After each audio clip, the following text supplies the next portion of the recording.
जी हम स्टडी करें sp3 hybridisation. Hybridisation में नेक्स्ट हमने स्टडी करनी है एग्जांपल इथेन की। sp3 हाइब्रिडाइजेशन जो कि सिंगल बॉन्डेड कंपाउंड्स में होती है। नेक्स्ट एग्जांपल हमने करनी है इथेन। कार्बन और कार्बन के बीच बॉन्ड है सिंगल, ठीक है। अब हाइब्रिडाइजेशन ऑफ कार्बन हम पढ़ रहे थे। कार्बन की इलेक्ट्रॉनिक कन्फिग्रेशन एक्साइटेड स्टेट की मैंने यहाँ पे लिख दी है, ठीक है। 2s में 1 इलेक्ट्रॉन, 2px में 1 इलेक्ट्रॉन, 2py में 1 इलेक्ट्रॉन और 2pz में 1 इलेक्ट्रॉन। अब हमने sp3 की हाइब्रिड ऑर्बिटल हाइब्रिड जो शेप है वो हमने बना ली थी कि किस तरह से बनेगी। अब हमने यहाँ पे इथेन की बनानी है कि किस तरह से होगी। अब सबसे पहले मैंने कार्बन दो, अब यहाँ पर देखिए आपके दो कार्बन है, कार्बन और कार्बन इस तरह से हमारे पास है, सिंगल बॉन्ड है दोनों कार्बन्स के बीच में। तो हमने यहाँ पर पहले फर्स्ट कार्बन की हाइब्रिड शेप बनानी है sp3 की। ये मैंने टेट्राहेड्रल शेप बना दिया for first carbon, this carbon, ठीक है ना। अब इस कार्बन और इस कार्बन के दरमियान बॉन्ड बन रहा है सिंगल, ठीक है। अब ये हमारे पास नेक्स्ट मैंने इस कार्बन की जो है हाइब्रिड शेप बनानी है इस तरह से ओवरलैपिंग के साथ।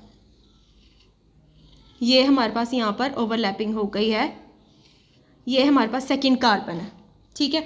अब देखिए कार्बन नंबर 1 मैं इसको कह रही हूँ, इसको कार्बन नंबर 2 कह रही हूँ। कार्बन नंबर 1 के साथ 3 हाइड्रोजन्स हैं, ये मैंने यहाँ पर इस तरह से ड्रॉ कर लिए, ठीक है ना। एक इलेक्ट्रॉन इस लूप का और दूसरा s हाइड्रोजन का। इसी तरह से मैंने यहाँ पर भी 3 हाइड्रोजन्स है उसको मैंने फिल कर लिया, ठीक है। ये हमारे पास यहाँ पर बन गई डायग्राम इथेन की। अब ये जो सिंगल बॉन्ड है वो हमें किस तरह से पता चलेगा कि क्या है सिंगल बॉन्ड। जब हमारे पास कार्बन का ये वाली हाइब्रिड जो है कार्बन की शेप दूसरे कार्बन की शेप के साथ यहाँ पे ओवरलैप कर रही है, तो ये जो पॉइंट है ना, ये वाला जो पॉइंट जहाँ से एक कार्बन का दूसरे कार्बन के साथ ओवरलैप हो रहा है, तो this one is sigma bond. तो ये शो कर रहा है कि यहाँ पर ये सिंगल बॉन्ड है, और सिंगल बॉन्ड क्या होता है, sigma bond. So this is the hybrid जो है shape of sp3 shape of ethane, ठीक है ना। इसी तरह से आप कार्बन के जो है अल्केन के किसी भी और कंपाउंड में हाइब्रिडाइजेशन को कर सकते हैं इजीली। नेक्स्ट मैं आपको प्रोपेन के साथ करके दिखाऊंगी।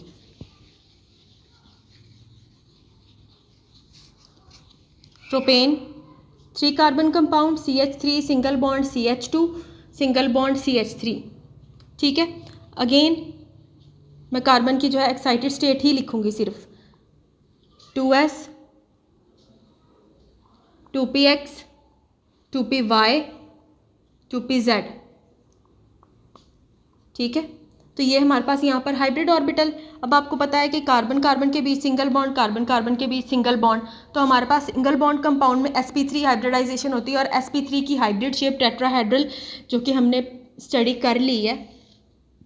नेक्स्ट अब मैं इसको कहूँगी कार्बन 1 कार्बन 2 कार्बन 3। अब मैं सबसे पहले कार्बन 1 की जो है हाइब्रिड शेप बनाऊंगी tetrahedral. This one is for carbon number 1, this carbon, ठीक है। नेक्स्ट मैं इस कार्बन की बनाऊंगी हाइब्रिडाइजेशन। मैं यहाँ पे शो कर रही हूँ प्रोपेन की, ठीक है। ये मैंने सेकंड कार्बन की जो है सेकंड कार्बन की टेट्राहेड्रल बना लिया। फर्स्ट कार्बन की टेट्राहेड्रल, सेकंड कार्बन की टेट्राहेड्रल। अब मैंने थर्ड की बनानी है इसकी।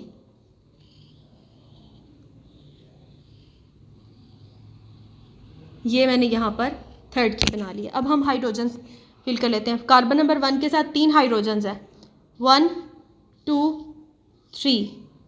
कार्बन नंबर 2 के पास 2 हाइड्रोजन्स है, 1 2, और तीसरे लूप के साथ ओवरलैप हुआ हुआ है, ठीक है। अब कार्बन नंबर 3 के पास 3 हाइड्रोजन्स 1, तीनों ही जो लूप्स इसके एम्प्टी हैं उसमें हमने यहाँ पे फिल कर देने हैं। इलेक्ट्रॉन्स की फिलिंग करेंगे, ठीक है। अब आप देखिए हमारे पास यहाँ पर 2 सिग्मा बॉन्ड्स मौजूद हैं। एक सिग्मा बॉन्ड ये है, एक सिग्मा बॉन्ड ये है। तो उसको हम डायग्राम में कहाँ शो कर रहे हैं, this one is sigma bond जहाँ पर कार्बन 1 का टेट्राहेड्रल का लूप कार्बन नंबर 2 के टेट्राहेड्रल के लूप के साथ ओवरलैप कर रहा है, हमारे पास सिग्मा बॉन्ड बन रहा है कार्बन 1 और कार्बन 2 के दरमियान। इसी तरह से कार्बन 2 और 3 के दरमियान सिग्मा बॉन्ड, ये बन रहा है सिग्मा बॉन्ड, ठीक है ना।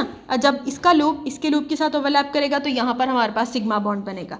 और ये वाला ओवरलैप कौन सा है, sp3s ओवरलैप, sp3s ओवरलैप, क्योंकि ये टेट्राहेड्रल शेप है वो शो कर रही है कि वो sp3 है।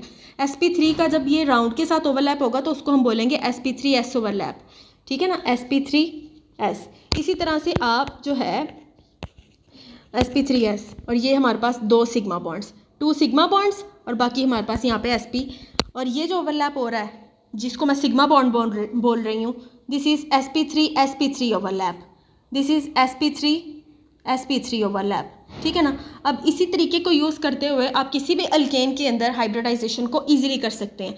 हमने 1 कार्बन के साथ की, 2 कार्बन के साथ की, 3 कार्बन के साथ की, इसी तरह से 4 कार्बन कंपाउंड के साथ भी हम सिंपली हाइब्रिडाइजेशन इसी तरीके से कर सकते हैं।